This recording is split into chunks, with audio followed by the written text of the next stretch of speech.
السلام علیکم، امید ہے کہ آپ سب خیریت سے ہوں گے۔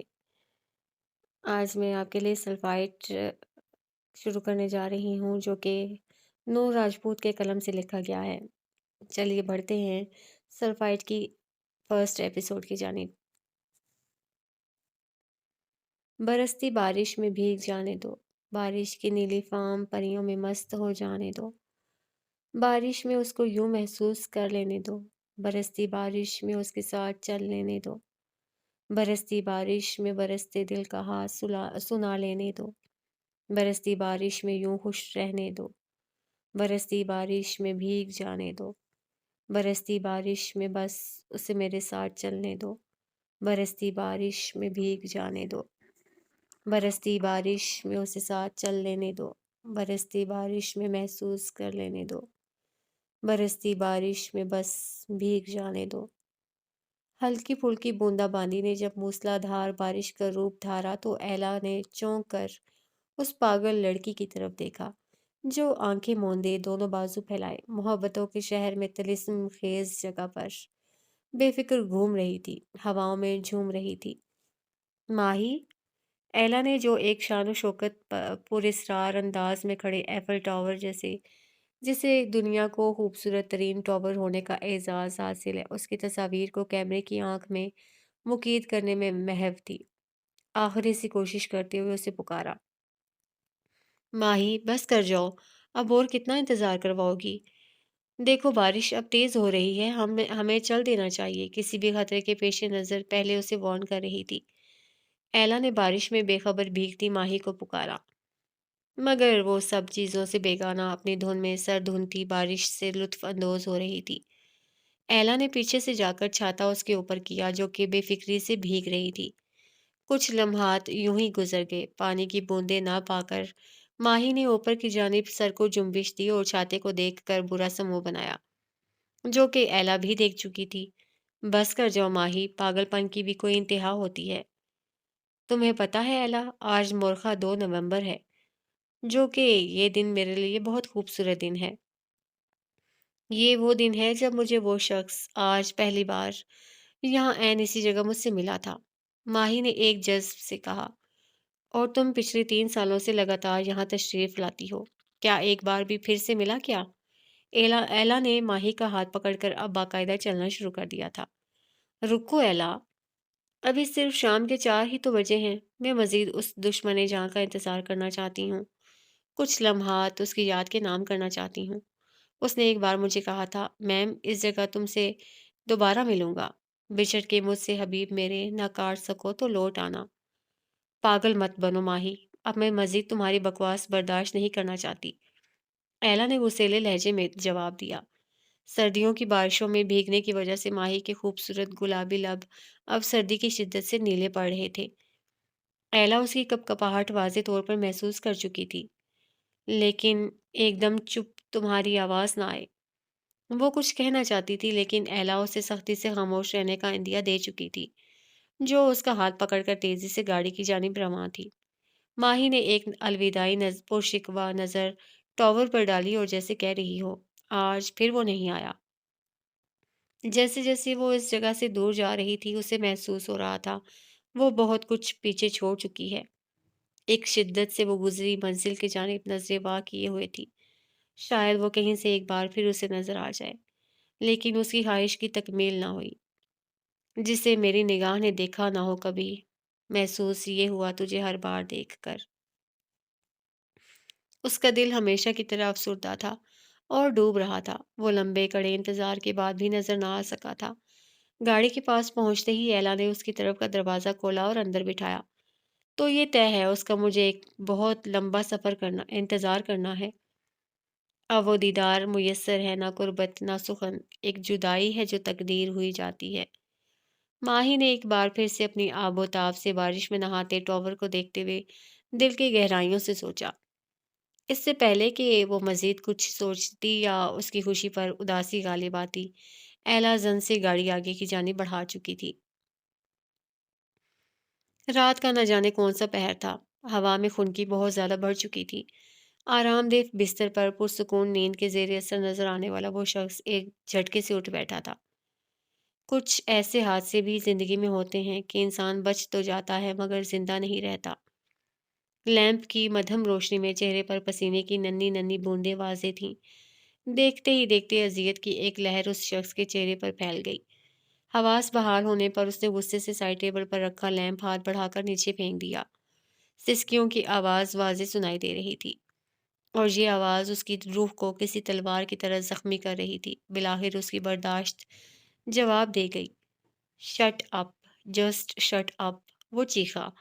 وہ دونوں ہاتھ کانوں پر رکھ کر اس آواز سے بچنا چاہ رہا تھا، لیکن شاید کسی نے رونے کی قسم اٹھائی ہوئی تھی۔ ایسا پہلی بار نہیں ہوا تھا۔ پچھلے 3 سالوں میں ایک بھی دن ایسا نہیں گزرا تھا جب اس آواز نے اس کا پیچھا نہ کیا ہو۔ ایک بھی رات وہ سکون سے نہیں سو پایا تھا، اور پھر ایک جھٹکے سے وہ اٹھا۔ اب اس کا رخ اس شفیق ہستی کے کمرے کی طرف تھا جس کی آغوش اسے سکون پہنچاتی تھی۔ اپنے مطلوبہ کمرے کے باہر پہنچنے کے بعد اس نے دروازے پر دستک دی۔ وہ جانتا تھا اندر وہ شفیق ہستی جاگ رہی ہوگی۔ آ جاؤ۔ دستک پر اندر سے آواز ابھری تھی۔ وہ چٹکے سے دروازہ کھول کر اندر داخل ہوا۔ سامنے وہ ہستی اپنے بستر پر بیٹھی سورہ یاسین کی تلاوت کر رہی تھی۔ بی بی جان، وہ تڑپ کر ان کی طرف بڑھا۔ بی بی جان نے یاسین کو عقیدت سے چوم کر سائڈ ٹیبل پر رکھے اونچے طاق پر رکھا۔ شاہ بیٹا، تم سب خیریت تو ہے نا؟ بی جان کے چہرے پر پریشانی ابھری۔ وہ بی بی جان، وہ میں وہ کچھ کہنا چاہتا تھا لیکن آنسوؤں کا ایک گولا سا اس کے گلے میں اٹک گیا تھا۔ وہ آگے بڑھ کر بی بی جان کی گود میں سر رکھ کر لیٹ گیا تھا۔ آج پھر کوئی برا خواب دیکھا کیا؟ بی بی جان پیار بھرے لہجے میں پوچھ رہی تھیں اور ساتھ ساتھ اس کے بالوں میں انگلیاں بھی پھیر رہی تھیں۔ جانے دو آنسو کیسے اس کی آنکھوں سے پھسل کر بی بی جان کی گود میں جذب ہو گئے تھے۔ کوئی اتنا کیسے رو سکتا ہے بی جان، کیسے؟ وہ اذیت سے دو چار لہجے میں پوچھ رہا تھا۔ بی بی جان نے اس کی بات پر ایک گہرا سانس لیا۔ کوئی 3 سالوں سے لگاتار رو رہا ہے بی بی جان، ایک بھی رات وہ چپ نہیں ہوا۔ کوئی اتنا کیسے رو سکتا ہے؟ چشمے یعقوب کی مانند ہے برستی آنکھیں، میرے یوسف، میری نظروں کو بینائی دے جا۔ بی بی جان کا کلیجہ جیسے اپنے بیٹے کی بات پر چھلنی سا ہو گیا تھا۔ کیا وہ شخص تھکتا نہیں بی بی جان؟ کہاں سے آتے ہیں اس کے پاس اتنے آنسو؟ وہ چپ کیوں نہیں ہوتا بی بی جان؟ کوئی اتنا کیسے رو سکتا ہے؟ وہ بار بار ایک ہی بات دہرا رہا تھا۔ زخم گہرا دیا ہے تم نے بیٹا، اتنا گہرا زخم کہ تم سوچ بھی نہیں سکتے۔ بی بی جان نے کہنے کے بعد اس کے سر پر پھونک ماری جیسے ساری بلائیں ٹالنا چاہتی ہوں۔ اسے کہہ دیں کہ وہ چپ کر جائے بی بی جان، چپ کر جائے، خدا کا واسطہ ہے۔ وہ کہہ رہا تھا اور بی بی جان سن رہی تھی۔ کتنی ہی دیر وہ یہی الفاظ دہراتا رہا اور پھر تھک ہار کر یا شاید اس سکون کے باعث جو اسے بی بی جان کی گود میں ملا تھا، وہ ایک بار نیند کی آغوش میں جا چکا تھا۔ گیلٹ برگرس نے دنیا کے انسانوں کو 2 اقسام میں تقسیم کیا: برومائڈ اور دوسرے سلفائڈز۔ برومائڈ عام لوگ ہوتے ہیں جن کی سوچ ایک سی ہوتی ہے، جبکہ سلفائڈز خاص لوگ ہوتے ہیں جو کہ نایاب ہوتے ہیں۔ کلاس روم میں ٹیچر کی آواز گونج رہی تھی۔ یہ بی ایس سی کی کلاس تھی اور اس وقت ان کا انگلش کا پیریڈ تھا۔ وہ دونوں دوسری قطار میں بیٹھی تھیں، ایک طرف لڑکوں کی قطار تھی تو دوسری طرف لڑکیوں کی۔ اوہو، امی نے کل کہا تھا کہ چھت پر سیمنٹ لگا دینا، میں پھر بھول گئی۔ آسمان پر چھائے گہرے بادلوں کو دیکھ کر اس نے سوچا، پچھلے کچھ دنوں سے ہوتی لگاتار بارش نے ان کے ایک کمرے کی چھت کو ٹپکنے پر مجبور کر دیا تھا۔ کاش میں سیمنٹ لگا ہی دیتی، اب امی کو محنت کرنی پڑے گی، اور اگر انہیں بھی یاد نہ رہا تو آج رات پھر مس خانم۔ وہ مزید سوچ نہیں پائی تھی کہ کلاس ٹیچر کی سخت سی آواز اسے خیالوں کی دنیا سے نکال کر حقیقت میں لے آئی تھی۔ یس، یس میم۔ وہ ہڑبڑا کر کھڑی ہو گئی۔ دھیان کدھر ہے آپ کا؟ میم نے غصے سے پوچھا۔ ج ج جی وہ کچھ کہنا چاہتی تھی لیکن الفاظ دم توڑ گئے۔ اگر آپ جیسے اسٹوڈنٹ کلاس میں ایسا رویہ اپنائیں گے تو باقیوں کا کیا حال ہوگا؟ غالباً میم کافی غصے میں تھیں۔ لڑکوں کی دبی دبی سی ہنسی کی آواز وہ سن سکتی تھی۔ وہ سر جھکائے کھڑی تھی، واقعی اس کا دھیان کلاس میں نہیں تھا۔ بیٹھ جائیں اور آئندہ ایسی حرکت مت کیجیے گا۔ میم کو شاید اس پر رحم آ گیا تھا، وہ خاموشی سے بیٹھ گئی۔ اس نے سنا ہی نہیں تھا کہ سلفائڈز کیا ہوتے ہیں۔ اس کا ذہن تو بس چھت سے ٹپکتے پانی میں الجھا تھا، جو برتن میں گرتا اور ایک عجیب سی آواز پیدا کرتا تھا جو کہ انتہائی بری لگتی تھی۔ تنقید کی بھرپور دعوت دی جاتی ہے، لیکن بے پر کی ہانکنے سے گریز کیا جائے۔ اختلاف رائے کا آپ کا حق ہے۔ زپر رکھا ہوا کافی کا کپ ٹھنڈا پڑ چکا تھا۔ اس کی نظریں گلاس ڈور سے باہر تیزی سے گزرتی گاڑیوں پر جمی تھیں۔ جانے کس احساس کے تحت اس نے نگاہیں اپنے کپ کی طرف مرکوز کیں۔ کپ اٹھایا تو کافی ٹھنڈی ہو چکی تھی۔ ایک گہرا سانس لینے کے بعد اس نے وہ کڑوا اور ٹھنڈا مشروب اپنے اندر انڈیلا تھا۔ میز پر رکھے موبائل سے ٹائم دیکھا۔ اوہ، صرف 10 منٹ رہ گئے ہیں۔ وہ بڑبڑاتے ہوئے ایک دم کھڑی ہوئی۔ کافی کے پیسے اس نے میز پر رکھے اور دروازے کی طرف قدم بڑھا دیے۔ یہ اس کی تقریباً روزانہ کی روٹین تھی۔ گھڑی پہننے کے باوجود موبائل پر وقت دیکھنے کی عادت آج بھی نہیں بدلی تمہاری۔ اس سے کچھ فاصلے پر بیٹھے ہوئے شخص کی نظریں دروازے سے باہر نکلتی لڑکی پر جمی تھیں۔ وہ ہلکا سا مسکرایا تھا۔ جب سے ڈوبا ہوں تیری آنکھوں کے دریا میں، تڑپ رہا ہوں چشمے یعقوب کی مانند۔ اس شخص کا آدھا چہرہ چھپا ہوا تھا۔ تقریباً 5 منٹ بعد وہ اٹھا اور اس کے پیچھے چلنا شروع کر دیا۔ ان دونوں کے جانے کے بعد ایک لڑکا تیزی سے ریسٹورنٹ کے اندر داخل ہوا اور کاؤنٹر کی طرف بڑھا۔ ہے البرٹ، اینجل آئی تھی کیا؟ میڈی نے ایک کاؤنٹر پر کھڑے لڑکے سے پوچھا۔ ہاں، ہمیشہ کی طرح، البرٹ نے کافی کپ میں ڈالتے ہوئے جواب دیا۔ اور مون؟ ہاں، وہ بھی آیا تھا اور اس کے پیچھے چلا گیا ہمیشہ کی طرح۔ یہ مون مر جائے گا میرے ہاتھوں۔ میڈی کو نہ جانے کس بات کا غصہ آیا تھا۔ ریلیکس میڈی، وہ اسے نقصان نہیں پہنچانے والا۔ البرٹ ٹرے اٹھا کر ایک میز کی طرف بڑھ گیا۔ لیکن مجھے اس پر بالکل بھی بھروسہ نہیں ہے۔ میڈی اس کے پیچھے لپکا۔ اگر بھروسہ نہیں ہے تو جاؤ نہ اس کے پیچھے۔ ویسے بھی تمہاری ان فضول باتوں میں ٹرین گزر چکی ہوگی۔ اوہ شٹ! البرٹ کی بات سن کر میڈی چلایا اور باہر کی طرف بھاگا، لیکن شاید قسمت نے اس کا ساتھ نہیں دیا تھا۔ ٹرین گزر چکی تھی۔ اب اسے 15 منٹ انتظار کرنا تھا، جب تک دوسری ٹرین نہیں آ جاتی۔ میڈی کا موڈ بری طرح خراب ہو چکا تھا۔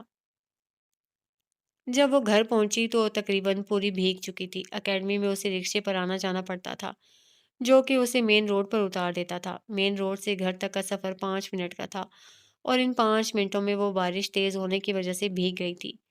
کتنی بار کہا ہے کہ رکشے والے سے کہہ کر گھر تک رکشہ لے آیا کرو، اپنے گھر کے سامنے اتارا کرو۔ آسیہ بیگم نے اپنی بیٹی سے کہا، جو ہمیشہ ان کی بات ایک کان سے سن کر دوسرے سے نکال دیتی تھی۔ اماں، رکشے والا پیسے زیادہ مانگتا ہے۔ 5 منٹ کے سفر کے لیے میں اسے زیادہ پیسے ہرگز نہیں دے سکتی۔ وہ تولیے سے بال صاف کرتے ہوئے بڑبڑائی۔ وہ تو ٹھیک ہے، لیکن کبھی کبھی حالات کو بھی دیکھ لینا چاہیے نا۔ آج موسم خراب تھا اور اتنی تیز بارش تھی، آج تو آ جاتی نا۔ کیا مجھے کھانا ملے گا؟ وہ اپنی ماں کی بات مکمل نظر انداز کر گئی تھی۔ آسیہ بیگم سے اس کی بات سن کر سر جھٹکا۔ وہ اچھی طرح جانتی تھیں کہ ان کی بیٹی اپنی من مانی کرتی ہے ہمیشہ۔ کپڑے بدل لو، میں گرم کر کے لاتی ہوں کھانا۔ آسیہ بیگم برآمدے سے ملحقہ چھوٹے سے کچن میں چلی گئی تھی، جبکہ وہ کمرے کی جانب بڑھ گئی۔ ماہم اور جواد کہاں ہیں؟ نظر نہیں آ رہے۔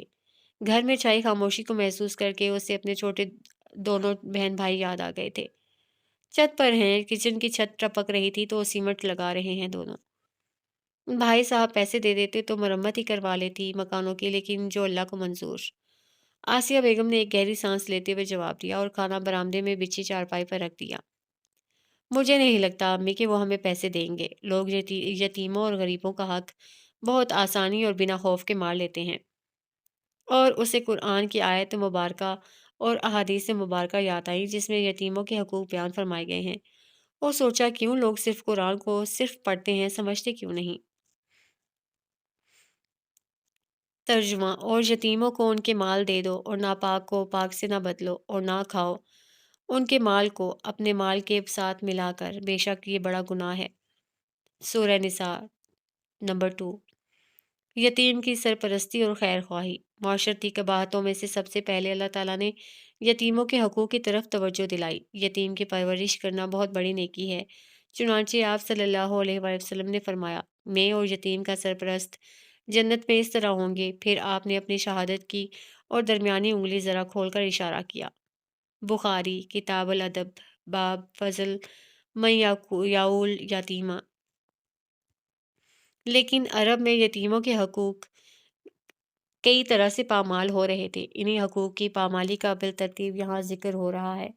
مثلاً جو چیزیں بطور امانت سرپرست کے پاس ہوتی انہیں واپس کرتے وقت وہ یہ کوشش کرتا کہ اچھی چیز کے بدلے کوئی پرانی اور گھٹیا چیز دے کر خانہ پوری کر دے۔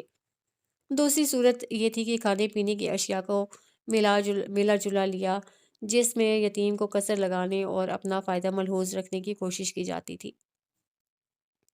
لیکن یہ تو بس اس کی سوچ تھی نا، کہ دنیا ویسا سوچ سکتی، بس یہ سوچ کر ہی خاموش ہو گئی۔ وہ پیسوں کے ذکر پر سخت بدمزہ ہوئی تھی۔ اچھا تم کھانا کھا لو، میں ذرا ان دونوں کو دیکھ لوں، بھیگ رہے ہوں گے اوپر۔ آپ رہنے دیں امی، میں دیکھ لوں گی کھانے کے بعد، آپ بس آواز دے کر دونوں کو نیچے بلا لیں۔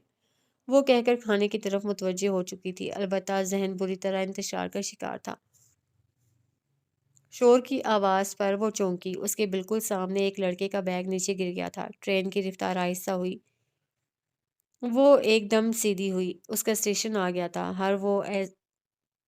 مگر وہ ایسے ہی خیالوں میں کھوئی رہتی تو شاید اسٹیشن گزر جاتا۔ اس نے مسکرا کر اپنے سامنے بیٹھے ٹین ایج لڑکے کو دیکھا، جیسے شکریہ ادا کیا ہو، اور پھر ٹرین رکنے پر وہ ٹرین باہر نکل گئی، جس سے 1 منٹ کے ڈزنی ولیج اس کے سامنے اس کے بالکل سامنے وہ گاؤں تھا۔ ہاں، ڈزنی لینڈ فاصلے پر تھا۔ شہزادیوں اور پریوں کا دیس اس کے لیے آج بھی ویسا ہی تھا۔ بہت سے لوگ ٹرین سے اترے تھے اور اب ان کا رخ ڈزنی لینڈ کی طرف تھا۔ تھینکس بڈی، ٹرین سے باہر نکلتے ہوئے اس آدھے چھپے ہوئے چہرے والے شخص نے سیٹ پر بیٹھے اس لڑکے سے کہا، جس نے جان بوجھ کر اس کے اشارے پر اپنا بیگ نیچے گرایا تھا۔ اب اس کی نگاہیں اینجل کو ڈھونڈ رہی تھیں۔ اتنے سارے لوگوں کے ہجوم میں وہ کہیں کھو گئی تھی۔ وہ تھوڑا سا بے چین ہوا، پھر اسے ایک طرف وہ نظر آ گئی تھی۔ ہاں، وہی اینجل۔ اینجل کو دیکھتے ہی اس کے چہرے پر سکون پھیل گیا تھا، اور اب تھوڑا سا فاصلہ رکھ کر وہ اس کے پیچھے پیچھے چل پڑا تھا۔ سن رہا ہے نا تو، رو رہا ہوں میں، سن رہا ہے نا تو۔ ماہم ٹی وی کی آواز کم کر لو، کب سے کہہ رہی ہوں۔ وہ اپنی کتابیں پھیلائے بیٹھی تھی۔ مسلسل آنے والی گانے کی آواز اس کی توجہ اپنی طرف کھینچ رہی تھی۔ قسم سے کمال لگ رہا ہے، آر جے کا شو ہے۔ ارے ہانی، ذرا آ کر دیکھو۔ ماہم نے آواز کیا کم کرنی تھی، اوپر سے چلا کر کہا۔ R J? ہاں ہانی اپی، بہت اچھا لگتا ہے مجھے بھی۔ جواد نے بھی ماہم کی پیروی کی۔ عاشقی 2 والا آر جے؟ اف توبہ، ذرا نہیں پسند مجھے نہ یہ فلم، نہ اس کے گانے اور نہ ہیرو۔ اور اگر اب تم لوگوں نے آواز کم نہ کی تو میں امی سے کہہ دوں گی۔ وہ جانے کیوں غصہ کرنے لگ گئی تھی، شاید حالات نے اسے چڑچڑا بنا دیا تھا۔ نہیں، یہ وہ آر جے نہیں ہے، یہ تو پاکستان کا مشہور۔ بلاؤں امی کو؟ ہانی نے ماہم کی بات کاٹ کر دھمکی دی تو وہ منہ بنا کر آواز کم کرنے لگ گئی۔ ہائے کتنا اچھا گاتا ہے نا یہ، کاش میں بڑا ہو کر ایسا بن جاؤں۔ جواد کے لہجے میں حسرت تھی۔ وہ چھوٹا سا بچہ جانے کب اسکرین پر گٹار پکڑے گاتے ہوئے لڑکا فین بن چکا تھا، اسے خود بھی معلوم نہیں تھا۔ کل رات مولانا صاحب کی روح پرواز کر گئی۔ ہانی کی نظر سامنے رکھے اخبار پر پڑی تھی۔ اس کے دماغ نے لفظ روح کو بہت بری طرح سے کیپچر کیا تھا۔ روح، روح، وہ بڑبڑائی۔ روح کیا ہے؟ ایک سادہ سے سوال نے اس کے دماغ میں جنم لیا۔ اس کا ذہن اٹکا تھا، وہ سوچتی رہی لیکن کوئی سرا نہ پکڑ پائی۔ تھک ہار کر اس سے کتابیں اٹھا کر ایک طرف رکھی اور لیٹ گئی۔ اس کا ذہن آج کل پڑھائی میں نہیں لگ رہا تھا۔ عجیب و غریب سوچوں نے اس کے دماغ کو گھیرا ہوا تھا۔ کبھی تم لوگ پڑھ بھی لیا کرو، ہر وقت ٹی وی میں گھسے رہتے ہو۔ ہانی نے اپنے دونوں بہن بھائیوں کی طرف دیکھتے ہوئے کہا، جو اس سے کچھ فاصلے پر نظریں ٹی وی میں گاڑے بیٹھے تھے۔ ہمیں کتابی کیڑا نہیں بننا، کیوں جواد؟ ماہم نے جواد کی طرف دیکھتے ہوئے پوچھا۔ وہ بھی مسکرا دیا تھا، جبکہ ہانی نے افسوس سے سر ہلایا۔ یہ تھی ام حانم عرف ہانی، جو BSc سال دوئم کی طالبہ تھی، جس کی کل کائنات اس کی ماں اور 2 بہن بھائی تھے۔ ماہم ہانی سے 2 سال چھوٹی تھی، جو سیکنڈ ایئر میں تھی، اور جواد ماہم سے 4 سال چھوٹا تھا۔ اب سار صاحب، جو کہ ہانی کے والد، 7 سال پہلے ہی دنیا سے رخصت ہو گئے تھے۔ وقت اور حالات نے اسے عمر سے بڑا بنا دیا تھا، البتہ ماہم میں ابھی بچپنا تھا۔ روح کیا ہے؟ ایک بار پھر اس کا ذہن الجھا۔ بلاخر وہ اٹھ کر کمرے سے باہر نکل گئی تھی۔ تیرے سنگ گزر جائے یہ عمر جو باقی ہے، ہنس دو نہ ذرا کھل کر، کاہے کی اداسی ہے۔ دروازے سے باہر نکلتے وقت اس کی سماعت سے گانے کی آواز ٹکرائی۔ آواز اچھی تھی، چاہنے کے باوجود وہ پلٹ کر